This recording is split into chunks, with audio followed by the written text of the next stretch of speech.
ಆತ ಪೋಕ್ಸೋ ಕೇಸಲ್ಲಿ ಜೈಲು ಸೇರಿದ್ದ. ಆದ್ರೂ ಕೂಡ ಬುದ್ಧಿ ಕಲ್ತಿರ್ಲಿಲ್ಲ. ಜೈಲಿಂದಲೇ ವಿಡಿಯೋ ಕಾಲ್ ಮಾಡ್ತಿದ್ದವ ಅಪ್ರಾಪ್ತೆಗೆ ಧಮಕಿ ಹಾಕಿದ್ದಾನೆ. ನಾನು ಹೇಳಿದಂತೆ ಕೇಳದಿದ್ರೆ ಕೊಂದು ಹಾಕ್ತೀನಿ ಅಂತ ಬೆದರಿಕೆ ಹಾಕಿದ್ದಾನೆ. मुझे मालूम नहीं उन्होंने क्या बोलेंगे मुझे निवाज है क्या उसको नेहा कुमार से लड़का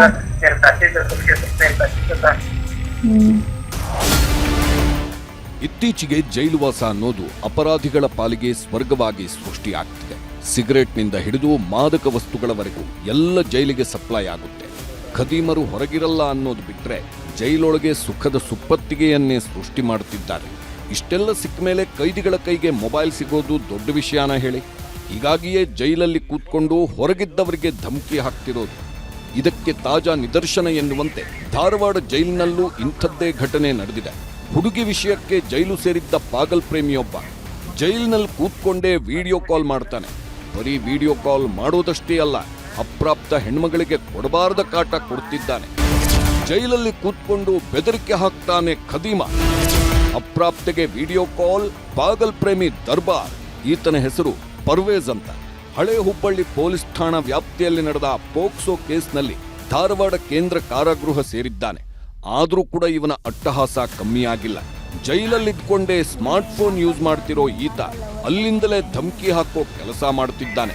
ಅಷ್ಟೇ ಅಲ್ಲ, ಅಪ್ರಾಪ್ತೆಗೆ ವಿಡಿಯೋ ಕಾಲ್ ಮಾಡಿ ನ್ಯಾಯಾಲಯದಲ್ಲಿ ನನ್ನ ಪರವಾಗಿ ಹೇಳಿಕೆ ನೀಡಬೇಕು, ಜೊತೆಗೆ ನಾನು ವಿಡಿಯೋ ಕಾಲ್ ಮಾಡಿದಾಗಲೆಲ್ಲ ನನ್ನ ಜೊತೆ ಮಾತಾಡಬೇಕು, ಒಂದು ವೇಳೆ ನನ್ನ ಕಾಲ್ ಪಿಕ್ ಮಾಡದಿದ್ರೆ ಕೊಲೆ ಮಾಡುವುದಾಗಿ ಬೆದರಿಕೆ ಹಾಕಿದ್ದಾನೆ.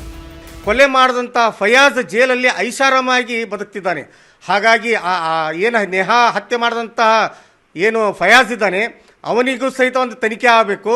ಅದೇ ರೀತಿ ಏನು ಕೊಲೆ ಫೋಸ್ಕೋ ಕೇಸಲ್ಲಿ ಅಡಿಯಲ್ಲಿ ಇರುವಂಥ ಏನು ಆರೋಪಿಗಳಿದ್ದಾರೆ ಇವರ ಮೇಲಿನ ತನಿಖೆ ಆಗಿ ಇವರಿಗೆ ಯಾರು ಸಹಾಯ ಮಾಡ್ತಾ ಇದ್ದಾರೆ, ಇವರ ಒಳಗಡೆ ಮೊಬೈಲ್ ಯಾರು ಕೊಟ್ಟಿದ್ದರು, ಇದ್ರ ಬಗ್ಗೆ ತನಿಖೆ ಆಗಬೇಕಂತೇಳಿ ನಾವು ಜೈಲು ಅಧಿಕಾರಿಗಳನ್ನ ಕೇಳ್ತಾ ಇದ್ದೇವೆ.